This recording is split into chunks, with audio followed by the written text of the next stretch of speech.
جمعہ مسجد نبوی شریف 16 محرم 1442 ہجری 4 ستمبر 2020 بعنوان تم جہاں بھی ہو اللہ سے ڈرتے رہو، خطیب فضیلت الشیخ حسین آل شیخ، ترجمہ آواز حافظ محمد اقبال راشد ہے۔ اور میں گواہی دیتا ہوں کہ ہمارے نبی محمد صلی اللہ علیہ وسلم اس کے بندے اور رسول ہیں اور بشیر و نذیر نبی ہیں۔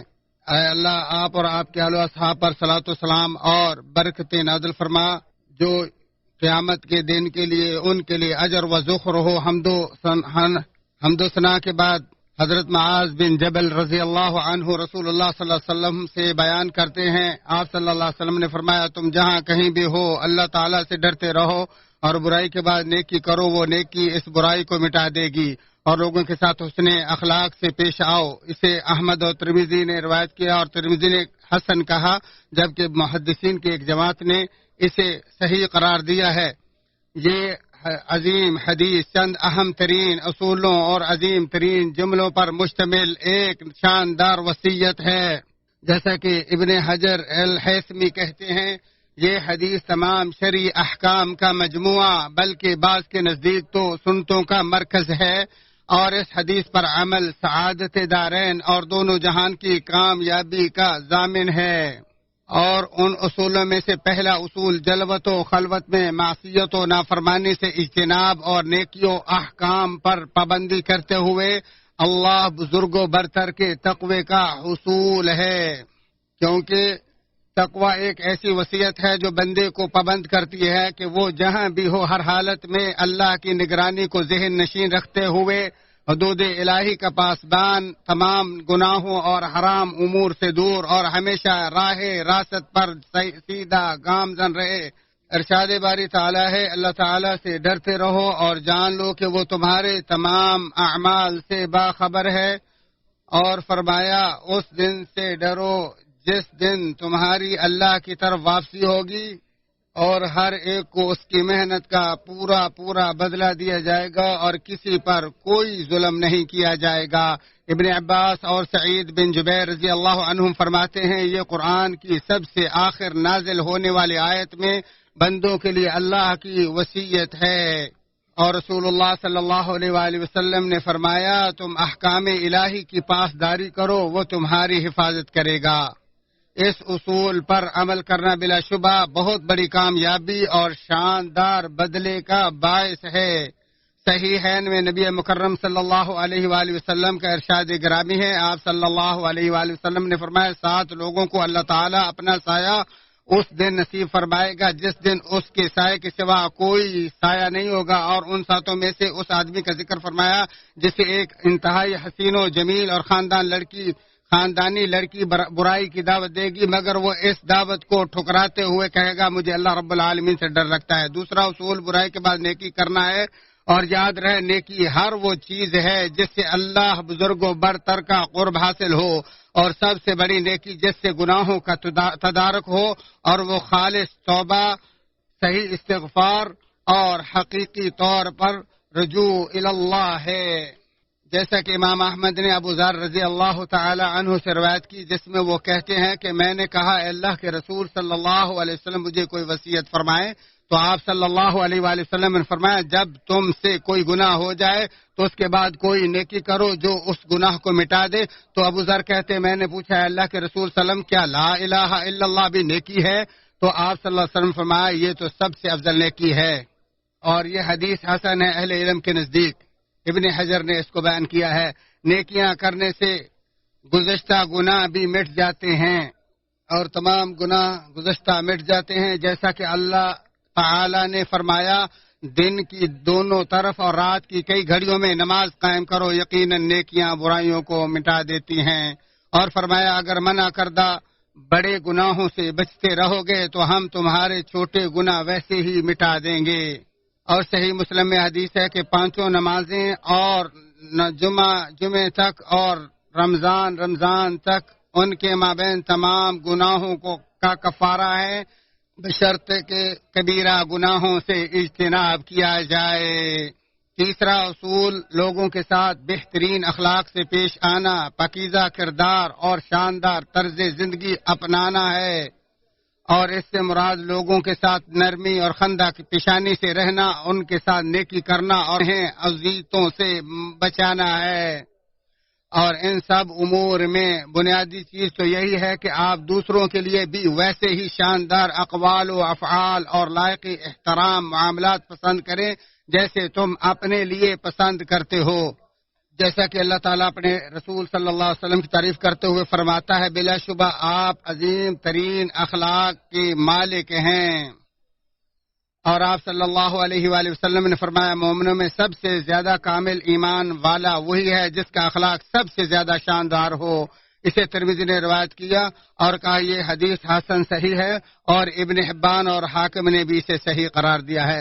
اور آپ علیہ الصلوۃ والسلام نے فرمایا، بلا شبہ مومن اپنے شاندار اخلاق کی بدولت قیام کرنے والے روزہ دار کے رتبے کو پا لیتا ہے۔ اسے ابو داؤد نے روایت کیا اور ابن حبان نے صحیح قرار دیا ہے۔ میرے برادر اسلام، اپنی زندگی میں شاندار اخلاق اور پسندیدہ طرز زندگی کو اپنانے کی بھرپور کوشش کرو، کیونکہ اللہ تعالیٰ کے نزدیک یہ عمل انتہائی عظیم ہے۔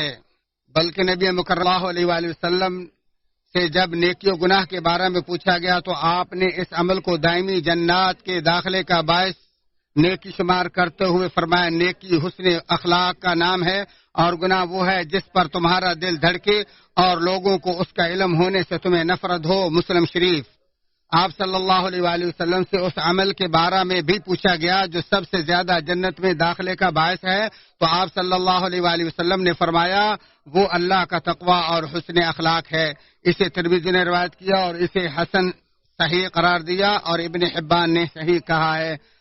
سو اے لوگو، تم پر اللہ کی رحمت ہو، ان عظیم اصولوں کو اپناؤ اور عمدہ قواعد کی پابندی کرو تاکہ تم کامیابی اور سعادت دارین حاصل کر لو۔ ہماری آخر دعوت یہی ہے کہ تمام تعریفیں اللہ رب العالمین کے لیے ہیں۔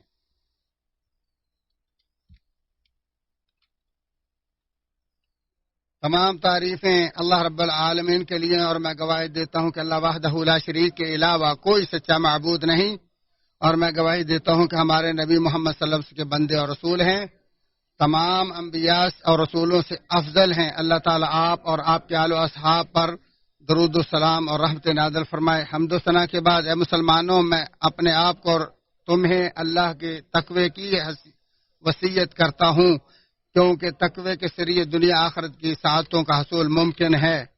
لوگوں کے ساتھ مختلف قسم کی نیکیاں کرنا بھی گناہوں کو مٹانے والی حسنات ہی ہیں۔ ارشاد باری تعالیٰ ہے، احسان کرو، بلا شبہ اللہ محسنین سے محبت کرتا ہے۔ ابو ہریرہ رضی اللہ تعالیٰ عنہ سے مروی ہے، ایک شخص نے کہا، اے اللہ کے رسول صلی اللہ علیہ وآلہ وسلم، فلاں عورت بکثرت نماز، روزہ اور صدقہ کرتی ہے، سوائے اس کے کہ وہ اپنی زبان سے اپنے پڑوسیوں کو تنگ کرتی ہے۔ تو آپ صلی اللہ علیہ وآلہ وسلم نے فرمایا یہ جہنمی ہے۔ پھر اس نے کہا، اے اللہ کے رسول صلی اللہ علیہ وسلم، فلاں عورت کے نماز روزے کی قلت کی ذکر کی جاتی ہے اور وہ صدقہ بھی چند بچے ہوئے ٹکڑے ہی کرتی ہے، البتہ اپنے پڑوسیوں کو تنگ نہیں کرتی۔ تو آپ صلی اللہ علیہ وآلہ وسلم نے فرمایا یہ عورت جنتی ہے۔ اسے احمد اور بزار نے روایت کیا، یہ محدثین کے نزدیک صحیح ہے۔ بلا شبہ اللہ تعالیٰ نے ہمیں ایک ایسے امر عظیم کا حکم دیا ہے جو ہم، اور وہ ہے خبردار، وہ ہے نبی محمد صلی اللہ علیہ وسلم بکثرت درود و سلام بھیجنا۔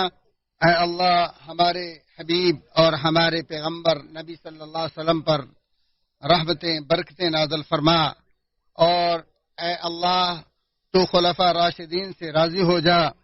اے اللہ ہمارے چھوٹے بڑے تمام ظاہری اور باطنی تمام گناہوں کو معاف فرما۔